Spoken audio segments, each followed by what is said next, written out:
Hi again, everybody. It's yours truly, Wanda Thibodeau.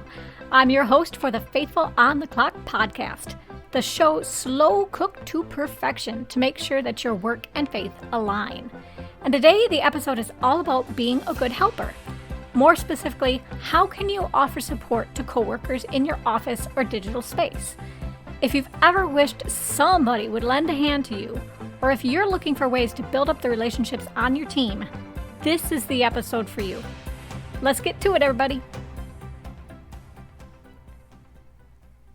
Okay, so the only little preface that I want to give before I dive in today is just to acknowledge that I think most of the airspace around support at work is around how employers can help their employees.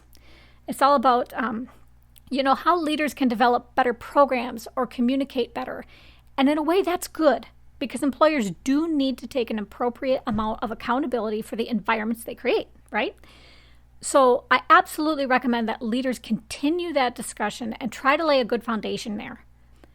But what I think is missing from this discussion is the fact that workers themselves, at any level, have an enormous amount of power when it comes to supporting each other. And in some ways, I see that maybe as even more important. Because if you've got good people you trust to spend the day with, I think that makes a huge difference in how you perceive the work and how stressful that work can be.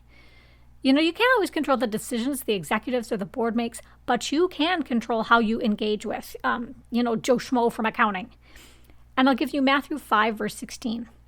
That says, "In the same way, let your light shine before people so they can see the good things you do and praise your Father who is in heaven." 1 Thessalonians 5, verse 11 says, "So continue encouraging each other and building each other up, just like you are doing already." So I just want to recognize that and encourage you to see that this is an opportunity for you to make a real difference in the experience people have within the business. And at the same time, to represent God in a really powerful way through what you say and do. So to get into it, the first recommendation I have is just to ask people how they're doing. And you might have heard this other places, but the mistake I think people make with this is that when they ask, they phrase it in a way so that the other person can get out of really opening up. So for example, people might say, "Hey, do you need anything?" And to them, that's them trying to do their part and check in. But to the listener, it might come across like, I don't know, "Do you need more staples?" Or "Can I get you a coffee?" It's easy to dismiss or push aside. So be careful how you ask this. I like to just ask, "How you holding up?" Or sometimes I'll ask, "Is there anything that's stressful for you I can help with?" So it's subtle, but it makes it a little more difficult for them not to, punt their feelings into the sun. Now, here's the thing about this. You might think that people wouldn't open up because of this whole idea of professional boundaries. But in my experience, once people realize that you have given them a genuine in to be honest, and that you actually give 2 cents about them, all of a sudden, it creates this huge crack in the guard they have up. Like, I can see it. There's always this kind of pause in the Slack chat or whatever it is, where you see people on Zoom fidget a little. And that's the moment when they're deciding whether to trust you. And almost every time, they spew this brief reality about what's going on. So, I'll just give you an example. I had done this with one coworker, and her first response in the chat was to send, that little big eyes or pleading face emoji with the tearful eyes. And then she admits she doesn't know if what she's doing is enough, and that she's glad to work a little overtime to add value. And so I was just honest with her, and I told her point blank, feelings are just feelings, and that she didn't need to earn the worth she has. And she's like, "Wanda, you're going to make me cry." And so that's just a perfect example. Where there were maybe half a dozen messages in that exchange. Took less than 5 minutes. But it just made it so evident to me that a lot of the time, people need the encouragement. They really do. They just don't always have the in to admit it.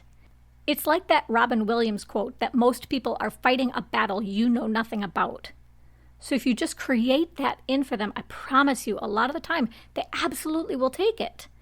And once they do, my experience has been that the entire relationship shifts. All of a sudden, the people I've done this with, they'll start coming to me, asking for a little bit deeper advice and whatnot. So just give that a try. See how people react. The second thing you can do to support your coworkers is to present yourself as a partner to validate the ideas and concerns they have. Ecclesiastes 4 verse 9 says, "Two are better than one because they have a good reward for their toil." Verse 12 continues that and says, "Though one may be overpowered, two can defend themselves. A cord of 3 strands is not quickly broken." So in that context, a lot of the time, people get intimidated by the boss, or there's not really a good system in place that makes it easy for individuals to bring concerns to the table. And so it's the coworkers who really become a sounding board and who know what the rest of the team thinks or is dealing with.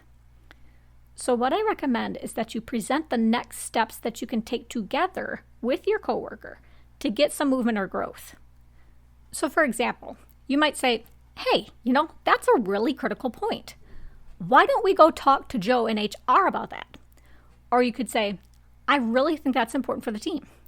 If it's all right with you, I'll bring that up in Tuesday's meeting and let everybody know what you're thinking." Or maybe it's something as simple as sending them a link to a relevant book or organization or upcoming event. But you just want to give them an opportunity to take action on whatever the concept or concern is. And you want to let them know that you're going to walk alongside them and that you're going to be as much of an advocate as you can so they can succeed. You make it clear that they don't have to do it alone, and that if there's a real issue, they don't have to just throw up their hands about it and assume things will never change. My third recommendation is that you give them some kudos. So often I think work gets competitive, right? And people are afraid that if they acknowledge what other people do, they'll look less than. And so they wait for all of the acknowledgement to come from the manager. They work as hard as they can to outdo everybody else along the way. But Ecclesiastes 4 verse 4 says, "Then I saw that all toil and all skill in work come from a man's envy of his neighbor. This also is vanity and striving after the wind." And here's the thing. People expect crumbs of validation from the boss. I don't think they expect it from you. And that unexpectedness is going to take people by surprise in a good way. It's going to make what you say memorable. And at the same time, you're lifting them up. They're not going to see you as a threat. They're going to see that you understand that everybody's on the same team and that there's room for everybody to be kind as you reach for a little success. So go ahead and give the kudos. Don't wait for the boss to say it. Little things like, "You absolutely killed that presentation," or "I'm just so impressed by the way you handle this, the way you're so on top of it." Give them the why behind why you appreciate it. Let them see they influence other people in good ways. It makes a huge difference. Then the last thing I want to suggest for you is to do what you can to lighten their load. Think of Jesus' invitation in Matthew 11, verse 28, where Jesus says, "Come to me, all you who are weary and burdened, and I will give you rest." Now, I'm not in any way, shape, or form saying you just start shouldering everybody else's responsibilities and let that be invisible to your leadership. And I am not saying that everybody else's needs and preferences come ahead of yours. I want you to keep self-advocating. What I'm saying is just to find little ways to carry what you can for others to take the edge off. So maybe, let's say your days are all pretty even when it comes to scheduling. Well, why not agree to have your meeting on the day that's easier for your coworker to manage? You find these areas of middle ground where you can cooperate, and the only requirement or expectation is that they do the same for you. So just try to observe and ask questions, and then you just look for those little ways to serve and shoulder the burden. That might be as little as offering to put their folders away when you're headed to the filing cabinet anyway. But those little gestures, they add up. Now, this is kind of a bonus tip I'll leave you with. But as you go through all the other recommendations I gave you, keep in mind that everybody's perception is incredibly unique. And one of the things I think you can do for everybody is just to realize that they might not see things the way you do. So, don't assume that they can process like you do. Don't assume it's easy for them to come to the same conclusion or manage situations like you do. Instead, find out for sure what they think. ask them about it. And then explain why you see as you do. And you're not trying to convert them per se, you're just being vulnerable to show them who you are. The only agenda is to be real and invite them to do the same with you. That's it. So those are my top ways to be a help to your coworkers. I hope they help you build some really good long-term relationships that are going to have a real meaning for your career and life overall. Let's go ahead and pray. Lord, all of us are connected to each other in ways we might not even see. And I just pray today that you get people over whatever fears they might have about losing out if they help the people on their team. Let them be encouraging and loving in your spirit. And Lord, just help them observe.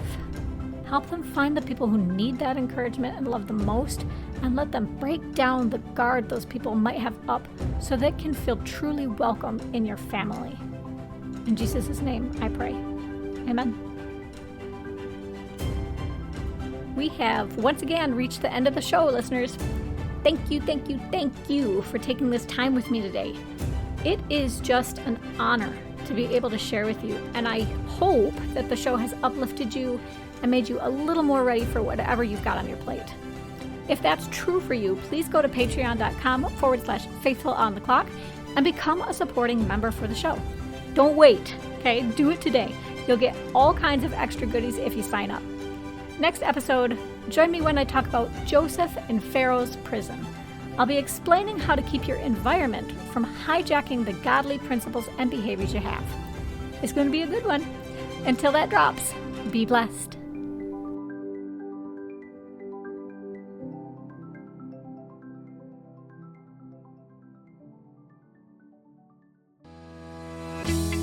Like what you heard and want even more great Christian business content?